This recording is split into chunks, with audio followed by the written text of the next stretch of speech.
আসসালামু আলাইকুম। আজকে অনেক ইনোভেটিভ এবং নতুন একটা আইডিয়া আপনাদের সাথে শেয়ার করব। আমি নিজের জন্য নতুন বছরের জন্য একটা এনার্জি জার বানিয়েছি এবং এটা কিভাবে বানিয়েছি সেটাই আজকে শেয়ার করব।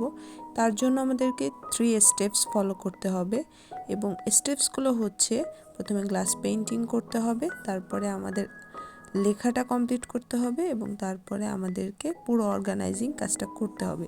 তো ফার্স্টে আমরা একটা ছোট জার নিয়ে নিচ্ছি, সেটাতে আমরা গ্লাস পেইন্টিং করব এবং গ্লাস পেইন্টিং রিলেটেড অন্য ভিডিও যদি আপনারা আমার চ্যানেল থেকে দেখতে চান তাহলে আমার চ্যানেলটা ভিজিট করতে পারেন। আমি সেখানে গ্লাস পেইন্টিং নিয়ে বেশ ডিটেলস কিছু বলেছি, ইনফরমেশন দিয়েছি। তো প্রথমে কিন্তু আমি লাইনারটা দিয়ে আমার যে ডিজাইনটা ফেভারিট সেটা আমি এখানে করে নিলাম। এবার এখানে রং দেওয়ার পালা। আর এখানে আমি দুইটা কালারই ব্যবহার করছি, লাল এবং নীল। জাস্ট সিম্পল একটা ডিজাইন করব আমাদের জারটাকে ডেকোরেট করার জন্য এবং এই জারটার আমি নাম দিয়েছি এনার্জি জার, বিকজ নতুন বছরে এই এনার্জি জারটা আমাকে অনেক শক্তি দিবে বলে আমি মনে করছি। এই আমাদের জারটা রেডি হয়ে গিয়েছে। এরপর আমরা সেকেন্ড স্টেপে যাব, সেটা হচ্ছে আয়াত লেখা। মূলত এটা হচ্ছে আমি কোরআন থেকে বেশ কিছু পছন্দনীয় আয়াত নিজের জন্য লিখে রেডি করছি, যেটা আমি মনে করছি সামনের বছর যখনই আমি লো থাকবো বা আমার দুর্বল কোনো অবস্থান আসবে তখন এই আয়াতগুলো আমাকে শক্তি যোগাবে। এবং এই কারণে আমি এই জারটার নাম দিয়েছি এনার্জি জার এবং সম্পূর্ণ নিজের জন্য আমি এই আইডিয়াটা বের করেছি, নিজেকে মোটিভেট করার জন্য। সো আয়াতগুলো আমার লেখা কমপ্লিট হয়ে গিয়েছে, কিন্তু এরপরে আমাদের এই জারের একটা ফাঁকা অংশ আছে, এখানে আমাদের সবচেয়ে গুরুত্বপূর্ণ জিনিসটা বসাতে হবে। এই জন্য ছোট্ট একটা কাগজ কেটে নিয়েছি।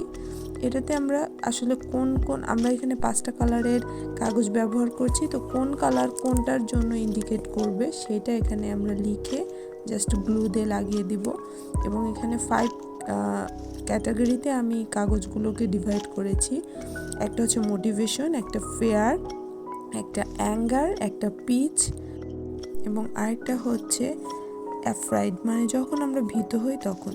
তো এবার অর্গানাইজিংয়ের পালা। এবার আমি আমার জারে অর্গানাইজ করার জন্য সব কাগজগুলোকে ভাঁজ করে নিচ্ছি এবং আস্তে আস্তে করে আমার জারটার মধ্যে ফিল করব।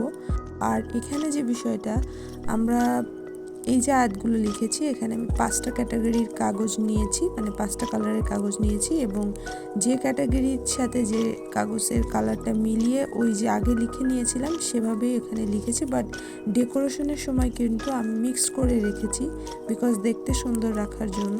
এবং আমার জারটা অ্যাট লাস্ট কমপ্লিট হয়েছে। So this is the final look এবং এই জারটা আমার অনেক কাজে আসবে সামনের বছর। আমি নিজের জন্য নিজের চিন্তা থেকে এটা করেছি।